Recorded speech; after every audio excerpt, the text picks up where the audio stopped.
groups thought to themselves, oh, let's just use copper.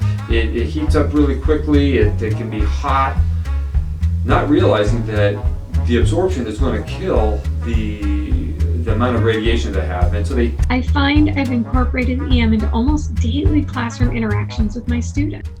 Hello, I'm Jonathan Leinonen, Principal Lecturer in the College of Business at Michigan Technological University. In 2020, I participated in the Keen Entrepreneurially Minded Student Research Workshop, which helped me to develop a project to do with understanding and engaging under-resourced college students. As an instructor, I'm particularly interested in helping students to engage more fully with the material that we are studying. In one of my classes, some students expressed an interest in learning more about conducting research in business.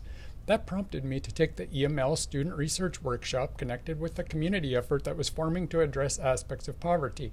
I specifically focused on the needs of under-resourced college students, which became a fertile field for student research. By applying the EML model, the students were able to explore their curiosity around the needs of college students, create connections with university administration, community supporters, and many other regional and national stakeholders.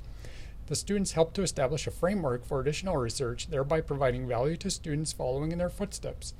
In addition, tangible outcomes from the project so far include a growing awareness of the needs that college students have.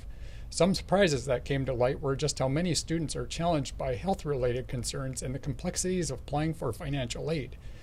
Students were able to document their research in reports that are being shared with stakeholders. In addition, students created videos to help discuss the underlying issues more openly.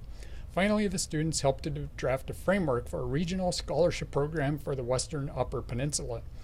It was interesting that during this project, 2 Michigan universities announced donations to start scholarships to benefit under-resourced students.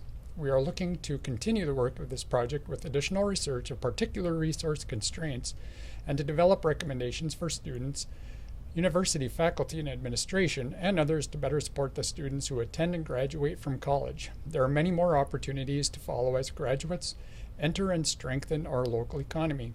Thank you to Keen for leadership of Engineering Unleashed and strengthening the entrepreneurial mindset with our students.